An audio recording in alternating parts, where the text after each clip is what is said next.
We evaluate all sorts of things. The best route to work, the best pizza in town, the most trustworthy presidential candidate. Yet we rarely stop to examine carefully what influenced our decisions. Perhaps we should. So imagine you're a substitute teacher for a day. It's summer school with kids from all over the city, some from rich neighborhoods, others from poor neighborhoods. At the end of the day, you have to grade each student on various measures, including potential. Any chance their socioeconomic class might influence your evaluations? We would all hope not, but chances are it would, at least a little. In 1983, Princeton psychologist Darlene Gross had participants evaluate the academic ability of a fourth grade girl named Hannah. Half of the participants learned that Hannah was poor, with blue-collar parents. The other half were told that Hannah was rich, with white-collar parents. All participants watched the exact same video of Hannah performing the exact same tasks.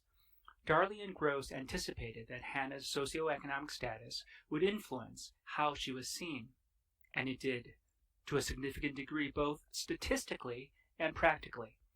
On grade-level placement in subjects such as math and liberal arts, and other measures such as work habits and motivation. These results reflect the well-documented phenomenon of confirmation bias, which means that we seek out information that supports our hypothesis and minimize information that challenges it. Here, the participants had a working hypothesis about rich kids versus poor kids.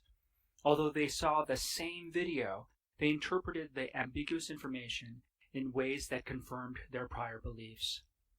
This particular study involved Princeton students, but let's be clear.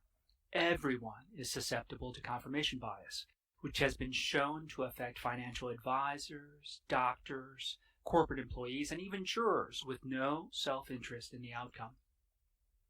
In the minefield of decision-making, confirmation bias isn't alone. Numerous other biases and heuristics can influence our decisions and behavior without our realizing. Other examples include affinity bias, where our liking or disliking someone influences our judgment of that person's performance. In-group favoritism, where we favor folks who belong to our own teams, including members of the same race or religion. Studies across disciplines lead to one humbling insight.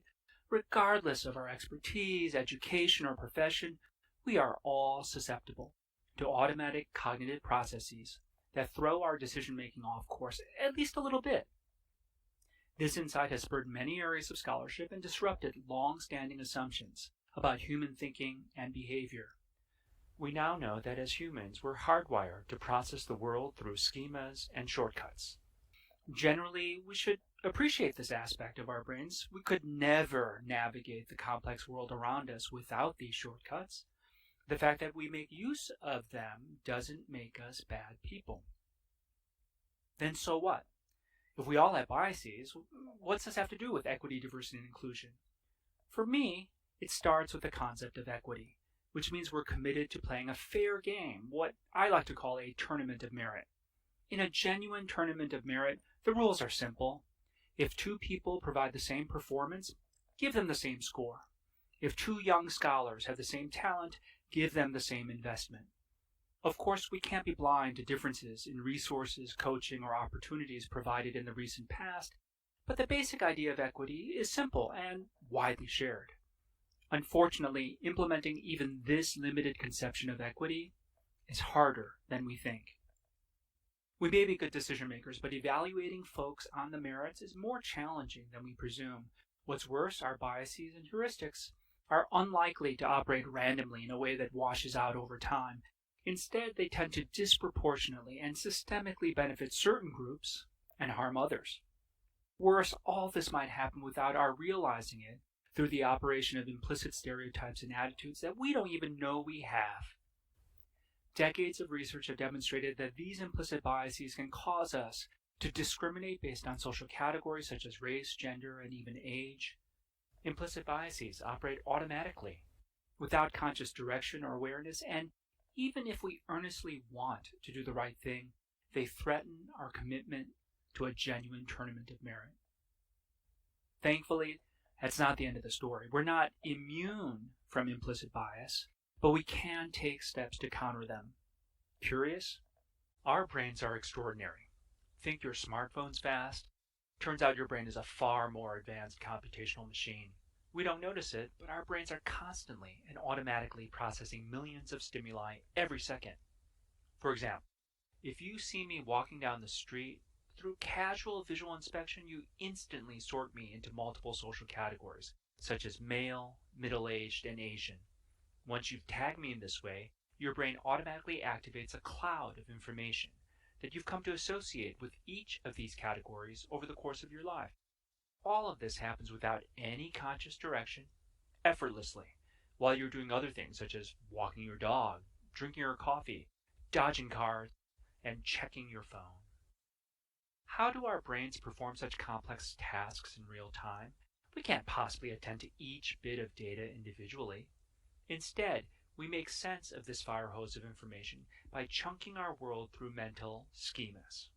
Schemas are templates of knowledge that sort specific examples into broader categories. Think of a chair. When you enter a room and see something with a flat surface, a back, and some legs, you just know it's a chair. And in the instant that you've categorized that thing as a chair, you know how to interact with it. Even if you've never seen this particular chair before, you know exactly what it is and exactly what to do. You sit. Unless something goes wrong, schemas are activated through automatic mental processes, or cognitions that occur outside of our conscious awareness and largely beyond our control. In this sense, they are implicit cognitions. They are also absolutely essential. Without these mental shortcuts, we'd never be able to navigate the world around us, at least not without expending all of our mental resources figuring out where to sit. For this reason, automatic mental processes, such as schemas, should generally be celebrated. It's a neat feature about our brains. Without them, we'd have no chance. But schemas don't apply only to things like chairs, they also apply to people, because in some sense, we're just interestingly complex things. That means automatic processes lead us to sort fellow human beings by schemas, including social categories such as age, role, sex, and race.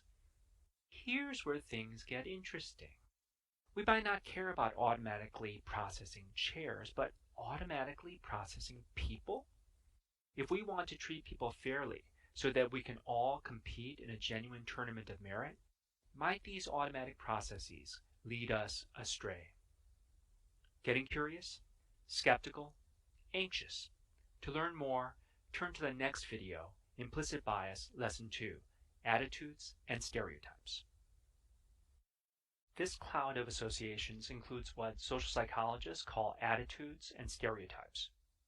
An attitude is an association between a category and an evaluative valence, either positive or negative. Attitudes are like gut feelings, a general like versus dislike, hot versus cold, thumbs up or thumbs down.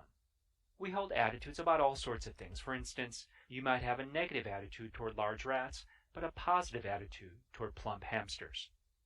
A stereotype, in contrast, is a more specific association between a category and a particular trait. When you think of the category snakes, you probably think of the trait venomous. We know that not all snakes inject toxins when they bite, but there's a strong association nevertheless. Stereotypes also apply to people. Some groups are considered athletic, whereas others are assumed to be good at math. Some groups are seen as natural leaders, whereas others are seen as natural caregivers. Take me, for example. When you see my face or read my last name, your brain hashtags me as Asian, and the attitudes and stereotypes you associate with that category are automatically activated. If you have a positive attitude toward Asians, you might smile at me just a little bit more when I approach you at a lunch table. If you think Asians are good at math, you might be a little more inclined to hire me as your accountant, but not your lawyer. If you think Asians aren't athletic, you probably won't choose me for your pickup game of basketball. We call attitudes and stereotypes biases because they represent information that diverges from some neutral point. Explicit biases are attitudes and stereotypes that you know you have because you can just ask yourself what your feelings and thoughts are and get an answer. By contrast, an implicit bias is an attitude or stereotype that you have no direct introspective access to. In other words, Asking yourself for an honest answer doesn't tell you what you need to know. Where do these biases come from? Why do we associate certain attitudes and stereotypes with some groups but not others? Well, think about how you learned that snakes are venomous. Or think about why certain smells or foods give you a warm feeling of home. It's through exposure in a particular context. Sometimes that exposure is through direct contact. Other times it's through secondhand or vicarious contact, mediated through stories, books, movies, social media, and popular culture. It's no different with people. Pause for a moment and think about your attitude toward Native Americans. Also, what traits do you associate with them? How did you learn all this?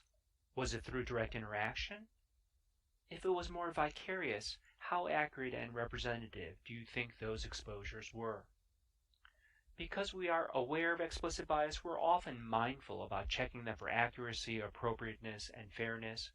Most of us actually strive to revise our prior attitudes and stereotypes on the basis of better information. But this sort of self-correction doesn't go on with implicit bias because we don't even know we have them.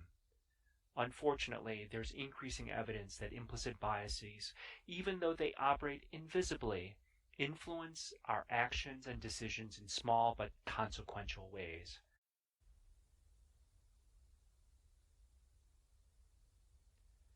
In lessons 1 and 2, we learned that we had good reason to think that implicit bias could alter our decisions and behavior, at least a little bit, and over the past 15 years, such evidence has been accumulating from laboratories across the globe.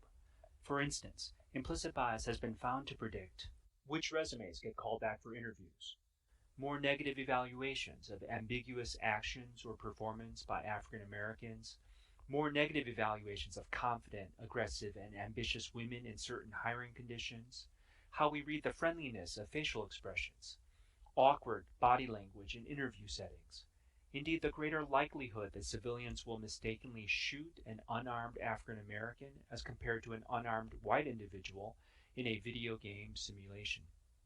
In 2009, scientists conducted a meta-analysis that summarized all the research on whether the best-known measure of implicit bias, called the implicit association test, predicted behavior in socially sensitive interactions, such as judgments across race and gender.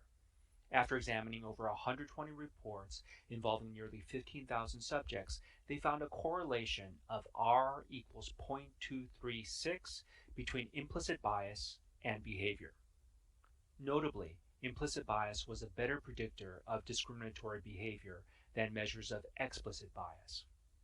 Now, unless you're statistically trained, you probably have no idea what an R value is. It's meant to measure how much a straight line can be fit between some x and y variables, such as implicit bias and discriminatory behavior. 1, or -1, is a perfect linear fit. 0 means no fit at all. In any event, social scientists consider an R value of 0.236 to be a low correlation, a small-sized effect. And you know what? When a team of scientists, extremely hostile to the implicit bias work, did their own meta-analysis a few years later, using slightly different methods, they got an even lower R value of 0.15. Okay, what does all this mean for those of us less statistically inclined? Maybe some comparison to medical common sense could help. Let's start with smoking. We tell our kids not to smoke, and for good reason. A smoker, as compared to a non-smoker, is about 11 times more likely to get lung cancer. But when translated into an R value, the correlation between smoking and lung cancer is just R equals 0.08. The correlation is so small because most people don't get lung cancer, whether they smoke or not. Does this mean we should stop frightening kids about smoking and lung cancer? What about low-level lead exposure and reduced childhood IQ? The correlation is just R equals 0.12, which is lower than the correlation found by the research team hostile to this branch of science. I don't know about you, but I'm still not going to let my daughter drink leaded water simply because scientists assure me it's only a small effect. But if I'm committed to building equity for all, I can't just care about myself and my family, right?